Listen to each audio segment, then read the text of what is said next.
আপনাদের জন্য কৃষক কার্ড থাকবে, যেমন আমাদের মহিলা পরিবারের জন্য যেমন ফ্যামিলি কার্ড, আপনাদের জন্য কৃষক কার্ড।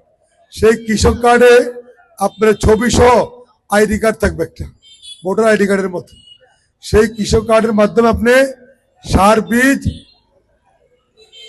কীটনাশক অথবা নগদ টাকা আপনাকে সরকারের পক্ষ থেকে এটা আপনাকে দেওয়া হবে, যাতে আপনি কম মূল্যে খাদ্যশস্য উৎপাদন করতে পারেন। একদিকে আপনি লাভবান হবেন, অন্যদিকে যারা আমরা কিনে খাই আমরা লাভবান হব। আপনি যখন কম খরচে উৎপাদন করতে পারবেন, আমরাও সেটা কম দামে আমরা পাবো। এতে আমরা সারা দেশের মানুষ উপকৃত হব না? এইভাবে বিএনপি প্রত্যেকটি মানুষের জন্য আগামী দিনে রাষ্ট্রীয় ক্ষমতা আসলে বিএনপি প্রত্যেকটি মানুষকে একসঙ্গে করে একটি সুন্দর সমাজ বিএনপি উপহার দিতে চায়। আপনারা এই এলাকার মেয়ে বেগম খালেদা জিয়া, আপনারা সবসময় বেগম খালেদা জিয়াকে ধানের শীষে ভোট দিয়েছেন না? এই এলাকার মানুষ ধানের শীষে ভোট দিয়েছেন না? সবসময় দিয়েছেন। আর এই এলাকায় যত উন্নয়ন অতীতে হয়েছে সব কিন্তু বিএনপি এবং বেগম খালেদা জিয়া ওনার হাত ধরে হয়েছে, এছাড়া অন্য কারো হাত ধরে উন্নয়ন হয় নাই। আগামী দিনও আপনারা বেগম খালেদা জিয়ার প্রতীক, বিএনপির প্রতীক, এই এলাকার মানুষের ভালোবাসার প্রতীক ধানের শীষে ভোট দিয়ে ধানের শীষকে বিজয়ী করবেন। ইনশাল্লাহ সকল উন্নয়ন কর্মকাণ্ডে ধানের শীষ এবং ধানের শীষের প্রার্থী ইনশাল্লাহ আপনাদের সাথে সবসময় আছে এবং থাকবে। ধানের শীষে ভোট দিলে 16 বৎসরের এলাকায় যে উন্নয়ন হয় নাই, আগামী 2 বৎসরের মধ্যে সেই উন্নয়ন করে বেগম খালেদা জিয়ার সমস্ত অসমাপ্ত কাজ আমরা শেষ করব। ধানের শীষে ভোট দিলে এদেশের ইসলামী বিশ্বাসী সকল আলেম ওলামা, মাশায়েখ, মসজিদের ইমাম সাহেবদেরকে শ্রদ্ধার সাথে আমরা স্মরণ করব, শ্রদ্ধা করব, অবমাননা করব না। ইসলাম ধর্ম আমাদের সবার ধর্ম। কেউ যদি মনে করে ইসলাম তার, আল্লাহ তার, তাহলে তার জীবন হচ্ছে ভুল, তারা কোনোদিন মুসলমান না। সুতরাং আমরা বলবো আগামী দিনে ধানের শীষকে ভোট দিবেন।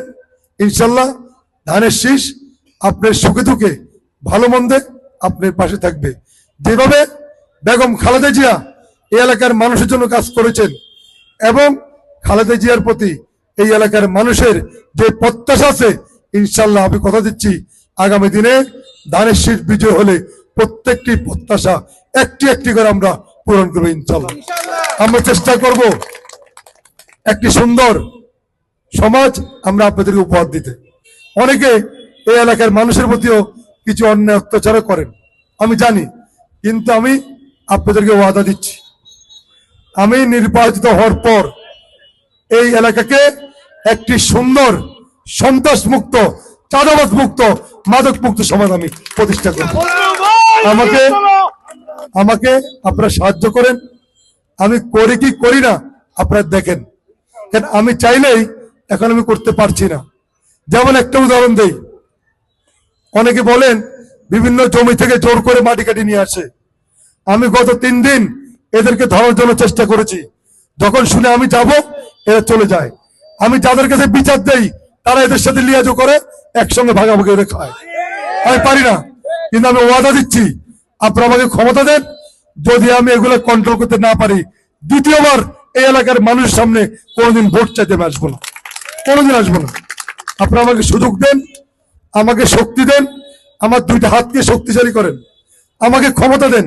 ইনশাল্লাহ আমি ওয়াদা দিচ্ছি প্রত্যেকটি খারাপ কাজের বিরুদ্ধে আমি প্রতিরোধ হয়ে আপনাদের সাথে থাকবো ইনশাল্লাহ। আমাদের কৃষক কিষানী যারা আছেন প্রত্যেকের প্রতি সরকার এই যে কৃষি ঋণ সেটা তো সবার মাফ করবে, একক কৃষকের না, সবার।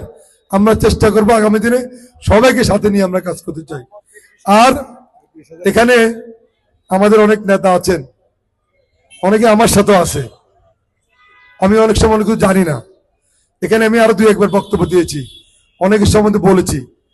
আমি আপনাদেরকে অনুরোধ করব, যদি কেউ মনে করেন আগামী দিনে বিএনপি ক্ষমতা আসলে আপনি এখানকার বড় মাস্টার হবেন, আপনি অত্যাচার করবেন, আপনি সন্ত্রাস করবেন।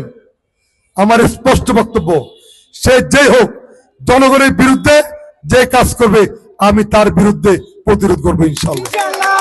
আমি ওই দুষ্ট 5 জন লোককে চাই না। আমার দলে যদি 5 জন দুষ্ট লোক থাকে আমি ওদেরকে দল থেকে বের করে দিব। আমি চাই এই 5 জনের পরিবর্তে আরো 500 মানুষ আমার সাথে আসবে, আমাকে সাপোর্ট করবে।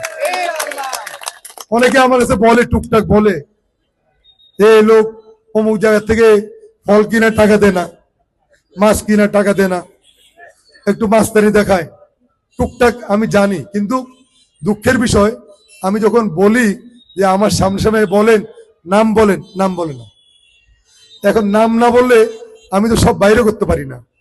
আর আমি যাদেরকে বলবো তাদের সাথে এদের আবার একটা যোগাযোগ আছে, চোরে চোরে খালতো ভাইয়ের কথা আছে না, আছে। তাই এখানে যারা আছেন, যারা আমার এই বক্তব্য শুনছেন, এই বাজারের ব্যবসায়ীরা, আমি একটা অন্যায় কাজ আমি কাউকে করতে দিব না। একটা অন্যায় কাজ করতে দিব আমি কাউকে। যারা আগে অন্যায় করেছে, দেশ ছেড়ে পালিয়েছেন, আমি দেশ ছেড়ে পালাতে চাই না। নিজের জান্নাতের খবর নাই, আপনি আমাদেরকে জান্নাত দিচ্ছেন। এরা হচ্ছে ভণ্ড। এরা এক সময় এই দেশের স্বাধীনতার বিরুদ্ধে কাজ করছে, আর এখন এরা ইসলামের নাম বেচে মানুষকে জান্নাতের টিকিট দিচ্ছে। এদের কোনো কথা বিশ্বাস করবেন না, এদের কথা বিশ্বাস করবেন না। আমরা কোনোদিন বলবো না এই ধানের শীষে ভোট দিলে জান্নাত পাইবেন, কোনোদিন বলবো না, বলিও নাই। আমরা বলি ধানের শীষে ভোট দিলে আগামী দিনে একটি সুন্দর সমাজ ব্যবস্থা